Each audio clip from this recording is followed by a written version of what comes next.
Hello again, everyone. Edwin Learnard back once again. In this YouTube astrological segment, I'm going to be talking about the Sun, square or opposition, the midheaven in Synastry. Now, first off, the basic character, which is the Sun, may be in conflict with the midheaven person's career.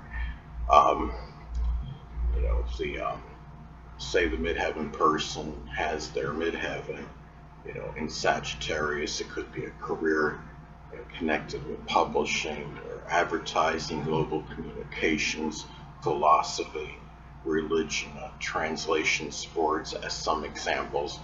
And the Sun person may be averse to helping the midheaven person in career-related matters. I mean, if this is a situation, say, you know, family situation, it can be rough because you want your family to be in support of whatever you're doing in terms of your own your livelihood and your career ambitions. The Sun is connected with the biological father and children. So if you have the Sun opposing or square your midheaven, those people may not be in agreement with what you're doing in terms of your career ambitions and livelihood. And the thing about this is the Sun person's fundamental character may be incompatible with those qualities, of that midheaven person that are difficult to suppress. And the midheaven, can reflect that energy, certain traits or energy that we have difficulty, holding back and suppressing. Um, if the midheaven is an Aquarius, say, that energy could be the idiosyncratic behavior, or being overly rebellious, non-conforming, eccentric, a little bit of a rebel or radical. Now, if the midheaven person is in a position of authority over the Sun individual, he or she may have an adverse effect on the Sun person's ego. It could be, attributed to, the midheaven person is more successful than the Sun person, or in terms of their social status and stature in life, that they're doing better in their life and their livelihood than the Sun person is, then they may have a negative or adverse effect on the Sun person's ego.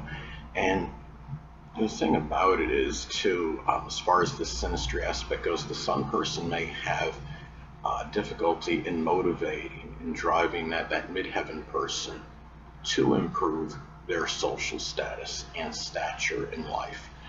Um, the Sun person, their actions. The Sun is about actions, and the Sun person's actions may have a negative effect in some instances on the midheaven person's reputation and public image. There,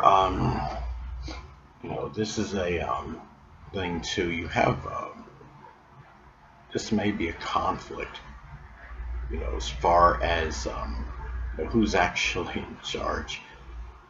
If this is a situation when you're talking about a supervisor-subordinate worker relationship, the midheaven person is a person that's in a position of authority.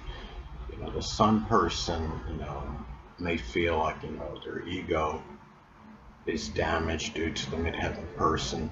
They might feel like, well, why is this, I don't really like this person, giving me orders, being authoritative. And even if that midheaven person is, has that right, it might rub the Sun person the wrong way and affect the ego adversely, and maybe even have a negative effect on the Sun person's vitality and energy.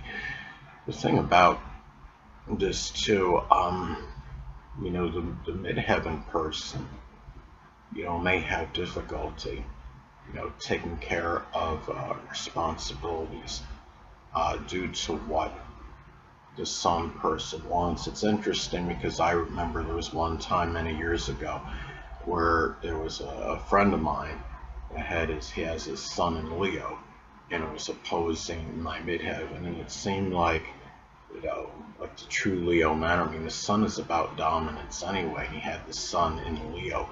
I mean, it just seemed like, it got to a point where, what he wanted dominated our connection. I felt our friendship, and it may have affected me from doing things, pursuing.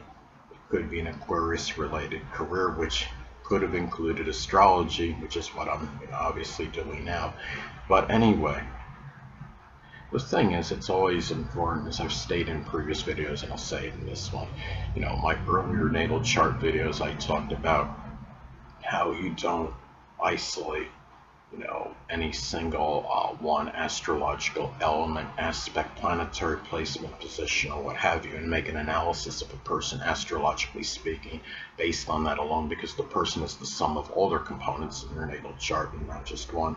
And the same applies to synastry aspects, because when you have a synastry chart, you're going to generally have a plethora of aspects between person A and person B, and one synastry aspect certainly doesn't make or break a relationship. And the sun square or opposite the midheaven in synastry is certainly no exception. And I mean, let's say you have two people, they have the sun square or opposite the midheaven in their synastry. Now this could be difficulty, with the midheaven person, their career, and then the sun person's life may be in conflict. But, let's say that you have, let's say in synastry you have Jupiter sextile or trine Saturn. And the midheaven person has is the Saturn person as well, and you have the sun. Let's say the sun person has their Jupiter sextile or trine the midheaven person Saturn. Well, then what it could be, that could manifest in actually that Jupiter person being fortuitous, for that person's that midheaven person's career actually. So they might actually help them, gain some kind of success, or do things that are beneficial to their career. So you have to look at other synastry aspects that might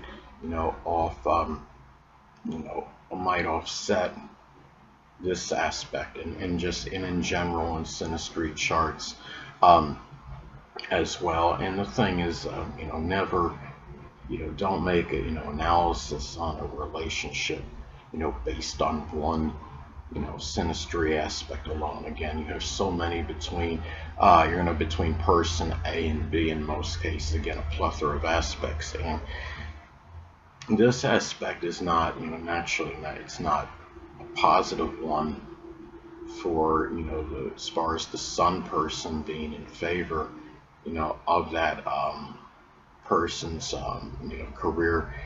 And another example could be as far as an aspect that can offset this one in synastry. Let's say that same sun person has their sun or sextile or trine the midheaven person Saturn. That could show a little more favorability for that sun person for as far as their basic character, who they truly are, being more in favor of that person's career, because Saturn is connected with the career and a laborious work. Anyway, people, that'll conclude this YouTube astrological segment. Until next time, Edwin Learnard saying stay well.